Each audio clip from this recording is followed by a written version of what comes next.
আর এবার একটা ছবি দেখাবো আপনাদের। নিয়ন্ত্রণ হারিয়ে একেবারে লরি বাড়িতে ঢুকে গেল। হ্যাঁ, এই ছবিটাই আলিপুরদুয়ারের। দেখুন কিরকম অবস্থা হয়েছে। অল্পের জন্য রক্ষা পাওয়া গেছে। একেবারে লরি নিয়ন্ত্রণ হারিয়ে ঢুকে গেল বাড়িতে। শামুকতলা রোডে এই দুর্ঘটনা। আলিপুরদুয়ারের সামনে দোকান, পিছনের অংশে রয়েছে বাড়ি। দুর্ঘটনায় এক বৃদ্ধা জখম পর্যন্ত হয়েছেন। বাসিন্দাদের উদ্ধার করা হয়েছে, তবে লরির চালক পলাতক। অনেক লোকজন আমরা বাড়িতে ছিলাম। আমার দোকান বাড়ি সবপনে ভাঙছে। আমার দিন হাজিরা মানুষের বাড়ি কাজ করে খাই। আমার দোকান ছিল, দোকান থেকেই আমি চলে খাই। আমার স্বামী নাই, আমি অনেক কষ্ট করে চলি। এখন বলতেছে টাকা পয়সা দিবে না, গাড়ি তুলে নিয়ে যাবে, এরকম বলছে আর কি। একটা দোকান তিনটা রুমই ক্ষতিগ্রস্ত। হ্যাঁ, 3 বাড়ি ক্ষতি হয়েছে। খাঁচা পাতা হলো, চিতাবাঘের দেখা নেই। খাঁচায় বন্দি হলো কুকুর। হ্যাঁ, ছবিটা দেখাবো।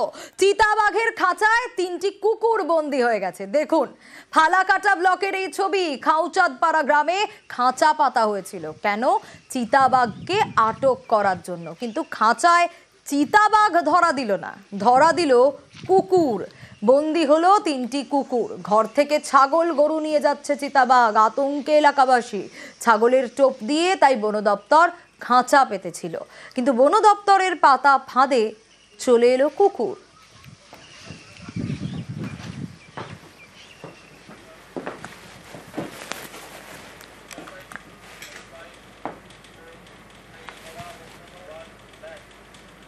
ধুন্ধুমার পরিস্থিতি দেখুন।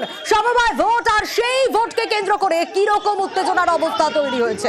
হাইকোর্টের নির্দেশ, আর তাতেই সমবায় ভোট দৌলতাবাদে। সমবায় ভোট ঘিরে ঠিক এভাবেই মুর্শিদাবাদের দৌলতাবাদ উত্তপ্ত হয়েছে। দেখুন কিভাবে মারামারি চলছে, হাতাহাতি চলছে। বচসা থেকে দুপক্ষের হাতাহাতি। পুলিশ পরিস্থিতি নিয়ন্ত্রণে আনতে যায় এবং তখন লাঠি চার্জ করতে বাধ্য হয় পুলিশ। ছবি দেখাচ্ছি আপনাদের। সমবায় ভোট আর তাকে কেন্দ্র করে দুপক্ষের সংঘর্ষ। শুধু একে অপরকে মারধরের অভিযোগে উঠে আসছে ডাল, চেয়ার ভেঙেছে, এমনও অভিযোগ। পরিস্থিতি নিয়ন্ত্রণে আনতে ঘটনাস্থলে পুলিশ পৌঁছয়। আর দেখুন, পুলিশ বাধ্য হয় এই পরিস্থিতিকে নিয়ন্ত্রণে আনার জন্য লাঠি চার্জ করতে।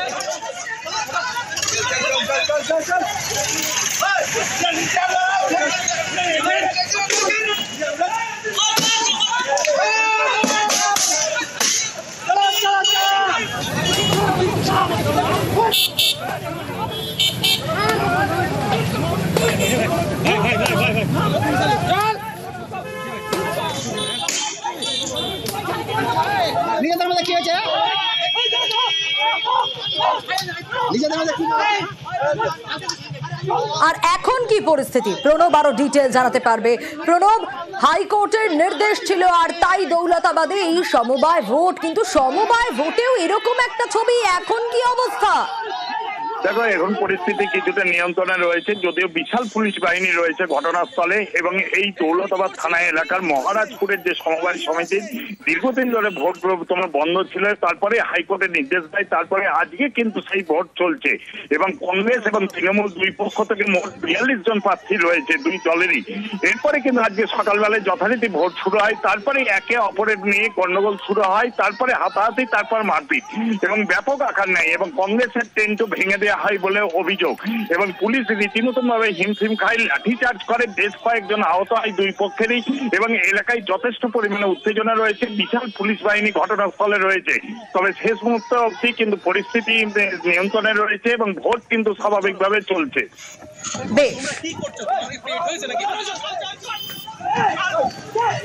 আর ঠিক এই রকম পরিস্থিতি তৈরি হয়, আর তাই এই পরিস্থিতি নিয়ন্ত্রণে আনার জন্য, ছত্রভঙ্গ করার জন্য পুলিশ লাঠি চার্জ করতে বাধ্য হয়। দেখুন সেই ছবি।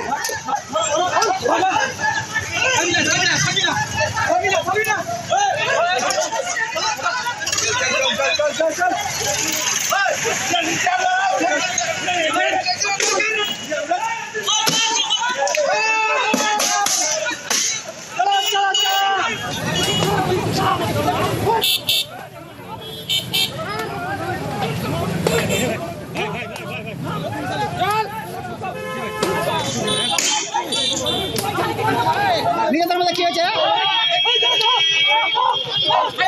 নিজেদের মধ্যে কি হয়েছে?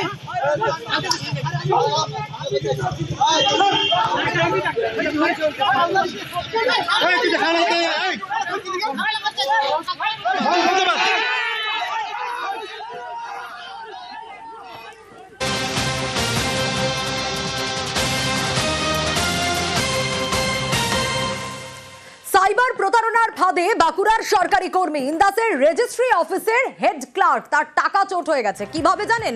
11 দফায় প্রায় 4 লক্ষ টাকা চোট হয়ে গেছে তার। কিন্তু কিভাবে, দেবব্রতর কাছ থেকে জানবো। দেবব্রত, কিভাবে এই সাইবার প্রতারণার শিকার হলেন তিনি, যে এভাবে দফায় দফায় অ্যাকাউন্ট থেকে টাকা গায়েব হলো?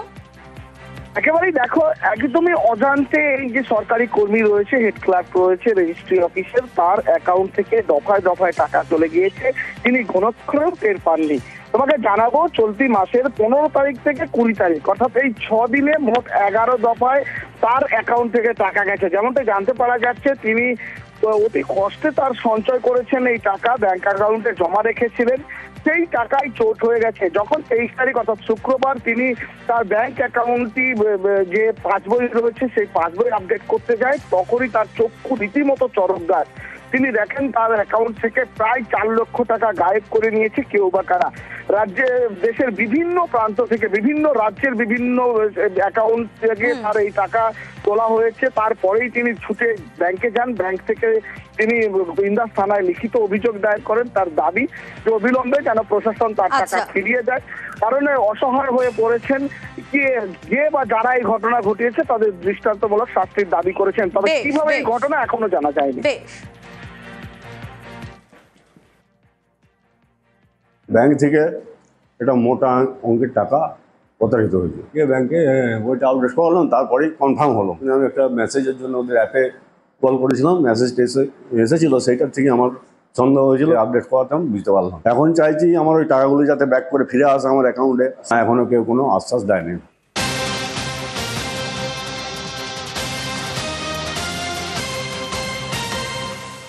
মহিলার গোপন মুহূর্তের ছবি ভাইরালের অভিযোগ, আর তাতে গ্রেপ্তার করা হয়েছে ফটোগ্রাফারকে। হালতু থেকে গ্রেপ্তার করা হয়েছে ফটোগ্রাফারকে। নরেন্দ্রপুর থানার পুলিশ গ্রেপ্তার করেছে। বাজেয়াপ্ত ধৃতের ফোন, ল্যাপটপও। কিন্তু ঠিক কি ঘটেছে অর্পণের কাছ থেকে জানবো। অর্পণ, মহিলার গোপন মুহূর্তের ছবি ভাইরালের হুমকি দিলেন কেন এই ফটোগ্রাফার? ঠিক কি ঘটেছে? দেখো, মহিলার সঙ্গে দীর্ঘদিন ধরে তাদের প্রেমের সম্পর্ক, আর সোশ্যাল মিডিয়ায় তাদের আলাপ হয় এবং তারা দুজনে একটি বাড়িতেই থাকতেন। যিনি এই ফটোগ্রাফার পার্থ দাস, যার বিরুদ্ধে এই মহিলা অভিযোগ দায়ের করেছেন এবং তার ভিত্তিতে পুলিশ তাকে গ্রেপ্তার করে আজ বারুইপুর মহকুমা আদালতে পাঠিয়েছেন। তার মোবাইল ফোন, ল্যাপটপ এবং ক্যামেরা বাজেয়াপ্ত করেছে পুলিশ। পুলিশ সূত্রে যেটা খবর, যে দীর্ঘদিন ধরে একসঙ্গে থাকছিলেন এবং তার এই মহিলার কাছ থেকে পার্থ প্রায় 2 লক্ষ টাকা নিয়েছিল। সেই টাকা ফেরত দেওয়ার পরেই তাকে ব্ল্যাকমেইল করা হয় এবং তার গোপন ছবি, সেই ছবি ভাইরাল করে দেওয়ার হুমকি দেওয়া হয় এবং পাশাপাশি তার এক আত্মীয়র কাছেও সেই ছবি পাঠিয়েছে, এমনটাই পুলিশ সূত্রে জানা গিয়েছে। এই ঘটনার অভিযোগ পাওয়ার পরেই পার্থকে গ্রেপ্তার করে পুলিশ। আজ তাকে বারুইপুর মহকুমা আদালতে পেশ করা হয়। বেশ। আমার অভিযোগ, আমাকে বিয়ের প্রতিশ্রুতি দিয়ে আমার সঙ্গে 2 বছর ধরে সম্পর্ক রেখে এখন আমার থেকে 2.5 লাখ টাকা নিয়ে এখন আমাকে প্রথমত বিয়ে তো করবেই না, দ্বিতীয়ত আমাকে এখন ব্ল্যাকমেইল করছে। আমার অজান্তে আমার ভিডিও আর আমার ছবি তুলে আমাকে ব্ল্যাকমেইল করা হচ্ছে।